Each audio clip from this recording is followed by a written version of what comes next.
సుపరిపాలనలో తొలి అడుగు పేరుతో రాష్ట్ర ప్రభుత్వం ఒక కార్యక్రమం నిర్వహించింది. ముఖ్యమంత్రి చంద్రబాబు నాయుడు, డిప్యూటీ సీఎం పవన్ కళ్యాణ్, మంత్రులు, ఎమ్మెల్యేలు, సీనియర్ ఐఏఎస్లు, ఐపీఎస్లు, రాష్ట్రంలోని దాదాపు కీలకమైన అధికారులంతా ఈ సమావేశానికి హాజరయ్యారు. ఇక్కడ పవన్ కళ్యాణ్ చేసిన వ్యాఖ్యలు ఇప్పుడు వివాదాస్పదమవుతూ ఉన్నాయి. లేని వ్యాఖ్యల్ని వైసీపీకి ఆపాదిస్తూ ఆయన వైసీపీకి హెచ్చరికలు జారీ చేస్తూ ఉన్నారు. వైసీపీ వాళ్ళు రెచ్చగొట్టద్దండి అని పవన్ కళ్యాణ్ వార్నింగ్ ఇచ్చారు. ఇప్పుడు ఈ రాష్ట్రంలో పరిస్థితిని రెచ్చగొడుతోంది వైఎస్ఆర్ కాంగ్రెస్ పార్టీనా, లేకుంటే అధికారాన్ని పోలీసుల్ని అడ్డం పెట్టుకొని అధికార కూటమి అన్నది ఒక చర్చనీయాంశం. రెచ్చగొట్టవద్దండి, రెచ్చగొట్టే వ్యాఖ్యలు చేయొద్దండి అంటున్నారు. ఈ రాష్ట్రంలో పవన్ కళ్యాణ్కు మించి రెచ్చగొట్టే వ్యాఖ్యలు చేసిన చరిత్ర ఏ రాజకీయ నాయకుడికి ఉందా? ఈవెన్ చంద్రబాబు నాయుడు గారికైనా ఉందా? ప్రతి మీటింగ్లో తొక్కదీస్తాం, నారదీస్తాం, తొక్కి పడేస్తాం ఇలాంటి పదాలను రాజకీయాల్లో ఇంట్రడ్యూస్ చేసిందే పవన్ కళ్యాణ్ గారు కదా. మామూలుగా మాట్లాడారు. గతంలో విద్వేషాలు రెచ్చగొట్టద్దండి అని మాట్లాడుతూ ఉన్నారు. అసలు ఉత్తరాది దక్షిణాది అంటే ఈ దేశాన్ని రెండుగా చీల్చేయాలి అన్నట్టుగా మాట్లాడింది పవన్ కళ్యాణ్ గారు కదా. పాచిపోయిన లడ్డూలని మాట్లాడలేదా? పవన్ కళ్యాణ్ మాట్లాడిన మాటలు అంటూ ఉన్నాయా రెచ్చగొట్టని మాటలు? పబ్లిక్గా ప్రెస్ మీట్లో మాట్లాడుతూ చెప్పు తీసి చూపించిన చరిత్ర ఏ పార్టీ అధ్యక్షుడికైనా ఉందా? ఒక పార్టీ అధ్యక్షుడు అంత సహనం లేకుండా ఏకంగా చెప్పు చూపించవచ్చా? ఏదో చిన్న చితక లీడర్లా పనిచేశారంటే మాట్లాడచ్చు. జగన్మోహన్ రెడ్డి అనలేదు, కానీ అంటున్నారు వైసీపీ వాళ్ళు గొంతులు కోస్తామంటున్నారు అని. పవన్ కళ్యాణ్ గొంతులు కోస్తామనే పదం ఏ వైసీపీ నాయకుడి నోటి నుంటైనా వచ్చిందా? జగన్మోహన్ రెడ్డి పర్యటనలో రఫా నరుగుతామంటూ ఏదో ఒక సినిమా డైలాగుని ఒక యువకుడు ప్లకార్డ్ రూపంలో ప్రదర్శిస్తే దాన్ని పెద్ద హైలైట్ చేస్తూ ఉన్నారు. చేయొచ్చు, కానీ జగన్మోహన్ రెడ్డి ఎక్కడైనా మేము గొంతులు కోస్తామని చెప్పారా? రఫా నరుగుతామని చెప్పారా? లేదు. కానీ ఇదే మళ్ళీ గతంలోనికి వెళ్తే పవన్ కళ్యాణ్ ఏమన్నారు? తొక్కి నారదీస్తాం, భూస్థాపితం చేస్తాం అని మాట్లాడారు కదా. చంద్రబాబు నాయుడు గారు మొన్న కూడా మాట్లాడారు కదా, భూస్థాపితం చేస్తాం వైఎస్ఆర్సీపీని, జగన్మోహన్ రెడ్డిని అని. భూస్థాపితం అంటే ఏంటి? భూమిలో కప్పెట్టడమే కదా. గతంలో మీరు రెచ్చగొడుతున్నారు అని ప్రతిపక్షాన్ని ఈరోజు పవన్ కళ్యాణ్ అంటున్నారు, కానీ గతంలో బుద్ధా వెంకన్న ఏమన్నారు? ఆత్మాహుతి దాడులు చేస్తాం వైసీపీ వాళ్ళ మీద అన్నారు. మరి ఆ రోజు ఏమైంది? కొన్ని టీవీ ఛానల్లో ఏకంగా అప్పుడు ముఖ్యమంత్రిగా ఉన్న జగన్మోహన్ రెడ్డిని తల నరికేయాలని కొందరు పనికిమాల వ్యక్తులు మాట్లాడితే దానిని హెడ్లైన్లుగా పెట్టి ప్రచారం చేసింది నిజం కదా. ఒక ముఖ్యమంత్రిని పట్టుకొని రోజు నిత్యం సైకో అంటూ ప్రచారం చేయలేదా? రెచ్చగొట్టడం అంటే అది కదా. మేము అధికారంలోనికి వస్తే ఒక్కొక్కరి సంగతి తీరుస్తాం, కొందరు ఐపీఎస్లకి ఆపరేషన్లు కూడా చేపిస్తామని నారా లోకేష్ ఏకంగా రెడ్ బుక్ పేరుతో మాట్లాడినప్పుడు అది కదా రెచ్చగొట్టడం అంటే. ఈరోజు జగన్మోహన్ రెడ్డి ఏమంటున్నారు? కొందరు తెలుగుదేశం పార్టీకి కార్యకర్తల్లో పోలీసు అధికారులు పనిచేస్తూ వైసీపీ నాయకుల మీద, కార్యకర్తల మీద వరుసగా కేసులు పెడుతున్నారు. వాళ్ళందరి సంగతి మేము అధికారంలోకి వచ్చిన తర్వాత తేలుస్తామంటున్నారు.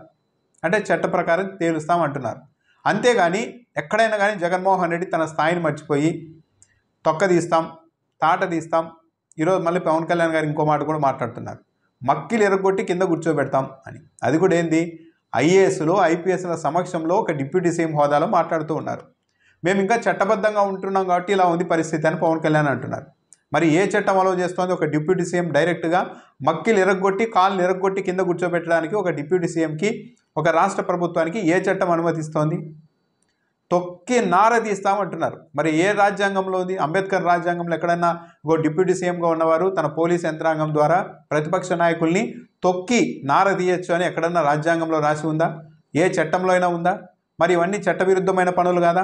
ఎవరో ఒక యువకుడు రఫా నరుగుతామని ఒక సినిమా డైలాగును ప్లకార్డ్ రూపంలోనే ప్రదర్శిస్తే కేసులు పెట్టి ఘోరం అన్యాయం అని మాట్లాడుతున్న పార్టీ నాయకులు స్వయంగా మరి ముఖ్యమంత్రి డిప్యూటీ సీఎంగా ఉన్న పవన్ కళ్యాణ్ మరి తొక్కదీస్తాం, అది కూడా తొక్కి నారదీస్తాం అంటే ఒక మనిషిని కింద పడేసి తొక్కేసి కాలుతో మొత్తం చర్మం వలిచేస్తామని మాట్లాడుతున్నారు. మరి అది నేరం కాదా? మక్కిలు కాళ్ళు ఇరగొట్టి మూలను కింద కూర్చోబెడతామంటున్నారు. అంటే ఒక మనిషిని మక్కిలు కాళ్ళు ఇరగొట్టి కింద కూర్చోబెట్టడం నేరం కాదా? మరి పవన్ కళ్యాణ్ గారి మీద కేసు పెట్టేంత నిజాయితీతో, నిబద్ధతతో, ఎలాంటి వివక్ష లేకుండా ఈ రాష్ట్ర ప్రభుత్వం నడుస్తోందా? లా అండ్ ఆర్డర్ విషయంలో చాలా కఠినంగా ఉండాలని పోలీసులకు చెప్తున్నారు. మంచిదే, కానీ నిజంగా ఉంటున్నారా? కొందరు ఎమ్మెల్యేలు దాటికి తట్టుకోలేక, అధికార కూటమి ఎమ్మెల్యేలు దాటికి తట్టుకోలేక ఎంఎన్సీ కంపెనీలు మేము ఇక్కడ ఫ్యాక్టరీలు నడపలేకున్నాం, కనీసం మీరన్నా రక్షణ కల్పించేలా పోలీసులకు ఆదేశాలు ఇవ్వండి అంటే హైకోర్టుకు వెళ్ళారు. పవన్ కళ్యాణ్ గారికి ఇవి తెలుసో లేదు. ప్రముఖ సిమెంట్ ఫ్యాక్టరీలు మూసివేయించారు, 2-3 నెలల పాటు వాటాలు ఇవ్వలేదని. ఈ రాష్ట్రంలోనే చిన్న కొట్ల దగ్గర నుంచి కూడా డబ్బులు వసూలు చేస్తూ ఉన్నారు అధికార కూటమి ఎమ్మెల్యేలు. ఇది పవన్ కళ్యాణ్ గారికి తెలియదా? ఈరోజు లిక్కర్లో అధికార పార్టీ నాయకులు ఎమ్మెల్యేలు ఏం చేస్తున్నారో తెలియదా? శాండ్ ఎవరి ఆధీనంలో ఉందో తెలియడం లేదా? భూములు మిగతావన్నీ ఎన్ని సెటిల్మెంట్లు ఎవరి హయాంలో ఎవరి ఆధ్వర్యంలో జరుగుతున్నాయో తెలియదా? మాది మంచి ప్రభుత్వం అని పదే పదే ఆయన చెప్పుకుంటూ ఉన్నారు పవన్ కళ్యాణ్ గారు. ఎవరికైనా సరే, ఈ భూమి మీద పుట్టిన ఏ మనిషికైనా సరే తాము చేస్తున్నది మాత్రమే మంచి, అవతల వాళ్ళంతా దుర్మార్గులు అనిపించడం సహజం. అది మానవ స్వభావం. మరీ ముఖ్యంగా రాజకీయాల్లో ఉండే వాళ్ళకి ఇంకా అవతల వాళ్ళంతా దుర్మార్గులాగా కనిపిస్తూ ఉంటారు నిత్యం. అది అలా మనిషి స్వభావం రాజకీయాల్లో సహజంగానే ఉంటుంది. మాది మంచి ప్రభుత్వం అని పవన్ కళ్యాణ్ అంటూ ఉన్నారు. నిజంగా మంచి ప్రభుత్వం అయితే అంత మంచి పర్ఫార్మెన్స్ ఇస్తూ ఉంటే 21 మంది జనసేన పార్టీ ఎమ్మెల్యేల్లో 17 మంది ఇంకా గెలిచే అవకాశం లేదు అని ఒక ఏడాది గడవకు ముందే సర్వేలన్నీ ఎందుకు చెప్తున్నాయి? పదుల సంఖ్యలో ఎమ్మెల్యేలు దాదాపు 30% ఓటింగ్ను కోల్పోయారని సర్వేలు ఎందుకు చెప్తూ ఉన్నాయి?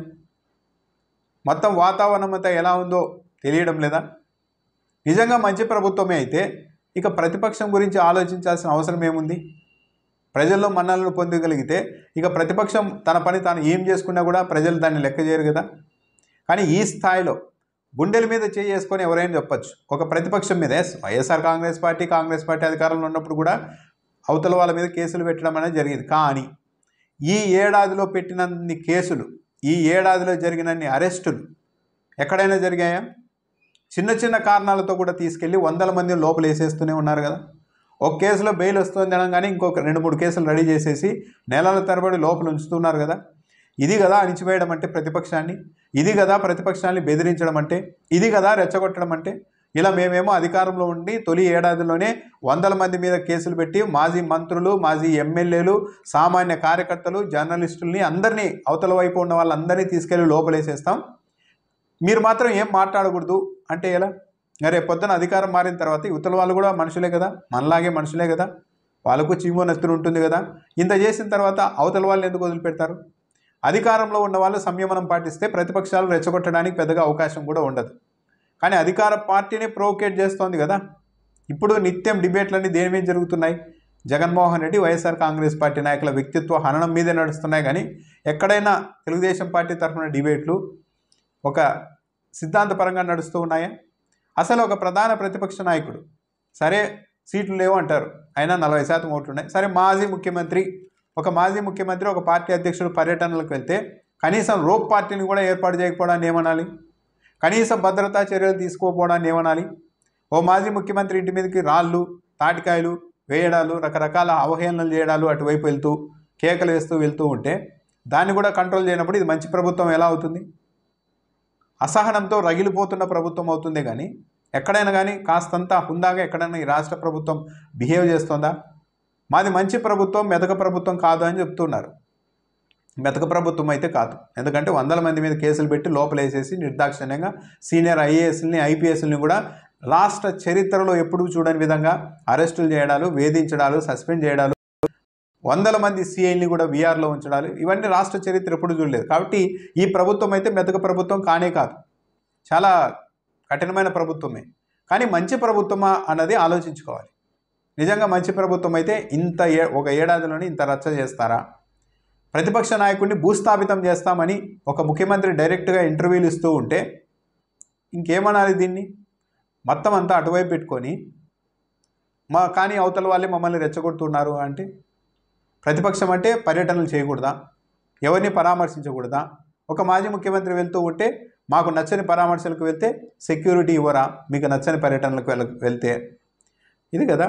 కానీ పవన్ కళ్యాణ్ గారు మాత్రం తన సహజ స్వభావంతో నేను మాత్రమే కరెక్ట్, మేము మాత్రమే కరెక్ట్, అవతల వాళ్ళంతా దుర్మార్గులు అన్నట్టు ఒకవైపు ఏమో తాట తీస్తాం, తొక్క తీస్తాం, మక్కిలు ఎరగొట్టి కింద కూర్చోబెడతాం, ఇలాంటి మాటలు ఒకవైపు మాట్లాడుతూనే మళ్ళీ అక్కడే మేము చట్టబద్ధంగా ఉన్నాం అని మాట్లాడుతూ ఉన్నారు. అది కూడా సీనియర్ ఐఏఎస్లు, ఐపీఎస్ల సమక్షంలో.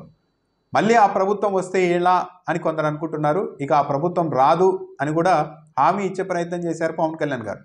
నిజంగానే వైఎస్ఆర్ కాంగ్రెస్ పార్టీ మళ్ళీ వచ్చే అవకాశమే లేదు, ఆ పార్టీకి అంత సీను లేదు అని తొలుత పవన్ కళ్యాణ్ గారు, చంద్రబాబు నాయుడు గారు నిజంగానే ఆత్మసాక్షితో నమ్ముతూ ఉంటే అసలు ఇంత వైలెన్స్ అనేది రాష్ట్రంలో జరగదు.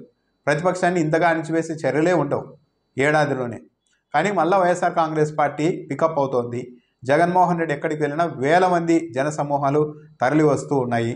మనం చెప్పిన హామీలు ఇవ్వడం లేదు, 1-2 చేసేసి మొత్తం సూపర్ 6 చేసేసామని చెప్తున్నారు. అసలు ముఖ్యమంత్రి చంద్రబాబు నాయుడు గారు ప్రతిపక్షమైన వైఎస్ఆర్ కాంగ్రెస్ పార్టీ సూపర్ 6 మీద ప్రశ్నిస్తే తాట తీస్తామని డైరెక్ట్గా మన ప్రెస్ మీట్లో చెప్తున్నారు. ఇది కదా అప్రజాస్వామికం. ప్రతిపక్షం అడుగుతుంది కానీ తాట తీస్తామని ముఖ్యమంత్రి అంటున్నారంటే, భూస్థాపితం చేస్తామని ముఖ్యమంత్రి అంటున్నారంటే, రెడ్ బుక్ పేరుతో వరుస పెట్టి 100ల మీద కేసులు పెట్టి లోపలేస్తూ ఉంటే వీటన్నింటినీ ప్రశ్నించకుండా ఎక్కడికక్కడ ఎమ్మెల్యేలు కరప్షన్కి తెగబడిపోతున్నారని సొంత పత్రికల్లో కూడా తట్టుకోలేని స్థాయిలో కథనాలు వస్తూ ఉంటే ఇంకా మాది మంచి ప్రభుత్వం, మేము మక్కిలు కొట్టి మూల కూర్చోబెడతాం అని పవన్ కళ్యాణ్ గారు అంటూ ఉన్నారంటే ఇది ఏదో మంచి చెడులకు సంబంధించిన అంశం కాదు. మేము మాత్రమే అధికారంలో ఉండాలి, జగన్మోహన్ రెడ్డి మళ్ళీ అధికారంలోనికి రాకూడదు అన్న ఒక స్వప్రయోజన స్వభావంతో డిప్యూటీ సీఎం హోదాలో పవన్ కళ్యాణ్ గారు మాట్లాడుతున్నట్టుగా ఉంది.